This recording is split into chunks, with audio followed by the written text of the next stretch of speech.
இப்போ மிதுன ராசியில் திருவாதிரை 1 காசு பணம் அப்படிங்கிறது கண்டிப்பாக இவர்களில் விளையாடும். பணம் என்பது இவர் கையில் விளையாடும். அதுபோலவே இவர் சிற்றன்பு பிரியர்.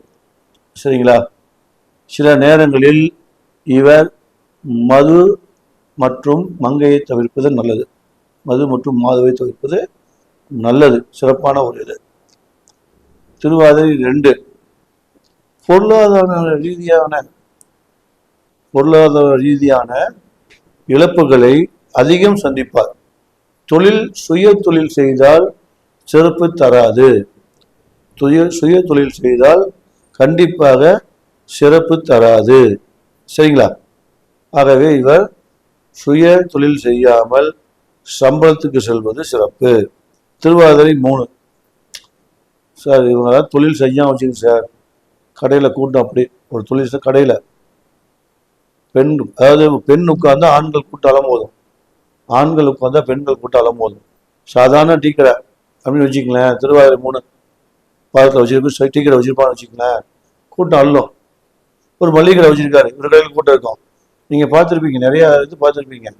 அந்த கடையில் கூட்டம் இருக்குது, இந்த கடையில் கூட்டமே இல்லாமல் இருக்கும். எதுக்கு கடை இருக்கும், ஒரு கடை மட்டும் கூட்டம் அதிகமாக இருக்கும். இதெல்லாம் திருவாதிரை 3ஆம் பாதத்துக்கு உண்டான பலன்கள். சரிங்களா? திருவாதிரை 4 பணம் தான் இவருக்கு பிரச்சனைங்க. பணத்தை பற்றியே தான் இவர் நாட்டம். எவ்வளவு பணம் கொடுத்தாலும் காலியாகும். சரிங்களா? காலையில் ஒரு உதாரணத்துக்கு சொல்கிறேன். சாதாரண ஒரு நபருக்கு ஒரு 200 ரூபா, அவருடைய செலவு 100 ரூபா அப்படின்னு வச்சுங்களேன். அவர் கையில் 200 ரூபா கொடுத்தீங்கன்னா அந்த 200 காலி பண்ணி போட்டு மறுபடியும் நம்மகிட்ட வந்து அந்த பணத்தை நிற்பாரு. ஒரே பணக்காரர் அப்படின்னு வச்சுக்கோங்க. ஒரு 10 லட்சம் அவர் கையில் இன்றைக்கி தேவை, அவருக்கு ஒரு 8 லட்சம், ஒரு 10 லட்சம் அவர் கைக்கு வரும் அப்படின்னு வச்சுக்கங்களேன். அந்த 10 லட்சத்தையும் செலவு பண்ணிட்டு மேற்கொண்டு பற்றாக்குறை வைப்பார் இன்னும். அப்படிங்கிறது தான் அந்த திருவாதிரை 4ஓட குணாதிசயம். அதுக்கடுத்து புனர்பூசம் 1 சார் அருமையான நபர், மிக கெட்டிக்காரர். ஆனால் இவருக்கு சிறு வயதில் எந்த விதமான பிரயோஜனமும் இருக்காது. இவருடைய வயது ஏற ஏற ஏற தான் இவருக்கு வளர்ச்சி. அதாவது குறைஞ்சபட்சம் முதல் 3 அப்படின்னாச்சு. அதுக்கடுத்து 30 வயது, 30 வயசு மேலே இவருடைய வளர்ச்சி அதிகமாகிக்கொண்டே இருக்கும். அதன் பிறகுதான் இவர் வளர்ச்சியே இருக்கிறத தவிர 30 வயதுக்கு முன்னாடி வளர்ச்சி இருக்காது. சப்போஸ் 30 வயதுக்கு நான் வளர்ச்சின்னு வச்சுக்கோங்க, பிற்பகுதி கண்டிப்பாக செலவு பண்ணுவார். ஆகவே புனர்பூசம் 1ஆம் பாதம் அப்படிங்கிறவங்க தன்னுடைய வளர்ச்சியை சிறிது சிறிதாக நவர்த்தி கொண்டு சென்றால் இவருடைய வாழ்க்கையை வெற்றி பெறலாம். சரிங்களா? புனர்பூசம் 2 இவர் பொருளாதார ரீதியான வாழ்க்கை சிறப்பாக இருக்கும். சரிங்களா? இவர் காசு பணத்தை கையில் வச்சிருப்பார். ஆனால் இவர் தன்னுடைய வருமானத்தை இடமாகவோ ஒரு தொழிலாகவோ அல்லது ஒரு முதலீடாகவோ ஒரு நகை இல்லை காலி இடம், காலிமனை, வீடு இப்படி மாற்றினால் இவருடைய வாழ்க்கை சிறப்பாக இருக்கும். சரிங்களா? அதுக்கப்புறம் புனர்பூசம் 3 இந்த 3க்கு உண்டான பலன் என்னன்னா, தேவையற்ற பிரச்சனைகளை அதிகம் சந்திப்பார்கள். தேவையற்ற பிரச்சனைகளை அதிகம் சம்பாதிப்பார்கள். பொருளாதார ரீதியாகவும் இழப்புகளை சந்திப்பார்கள்.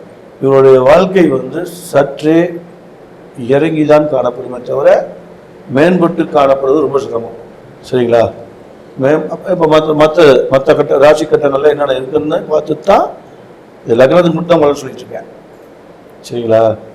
அப்போ மற்ற கட்டங்களில் என்னெல்லாம் இருக்குது அதெல்லாம் பார்த்து அதுக்கு தகுந்த மாதிரி இவருடைய வாழ்க்கை மேம்படுத்த இருந்தால் சிறப்பாக இருக்கும்.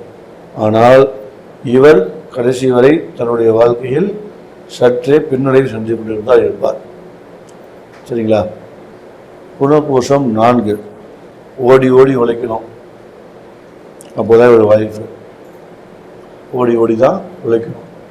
இவருடைய வாழ்க்கை என்பது ஒன்று தெருவா சுற்றணும், இல்லை ஊராக சுற்றணும், இல்லை மாநிலமாக சுற்றணும், இல்லையா நாடு கண்ட்ரியாக சுற்றணும். அப்படிங்கும்போது ஒரு வாழ்க்கை சிறப்பாக இருக்கும். அதை விட்டுட்டு உள்ளூரில் வந்து ஒரு வாழ்க்கை சிறப்பு இருக்காது. சப்போஸ் நான் உள்ளூரில் இருக்கேன் சார் அப்படின்னா வெளியூர் வாழ்க்கை போங்க. இப்போ நீங்கள் உதாரணத்துக்கு கோயம்புத்தூர் இருக்கீங்கன்னு வச்சுக்கங்களேன், உதாரணத்துக்கு சொல்கிறேன், கோயம்புத்தூரில் இருக்கீங்க, கோயம்புத்தூர்ல எங்கள் உக்கடத்தில் இருக்கீங்கன்னு வச்சுக்கங்களேன், உங்களுடைய வேலை எங்கே வரணுங்க? கணபதி அல்லது நீலாம்பூர் அல்லது அந்த பக்கம் உக்கடத்தில் இருந்தால் சிட்கோ, ஈச்சனாரி, அந்த மாதிரி வாழ்க்கையை அமைச்சுக்கிட்டு இருந்தால் அது நீங்கள் உக்கடனாலே அடுத்த ஊர் இப்போ தான் வந்து மாநகராட்சி டவுனாக போச்சு. அன்றைக்கெல்லாம் ஒரு சிட்கு கிராமம் தான். அது இப்படி மாற்றி வந்தவங்க கூட ஓரளவுக்கு உங்களுக்கு வாழ்க்கை சிறப்பாக இருக்கும்.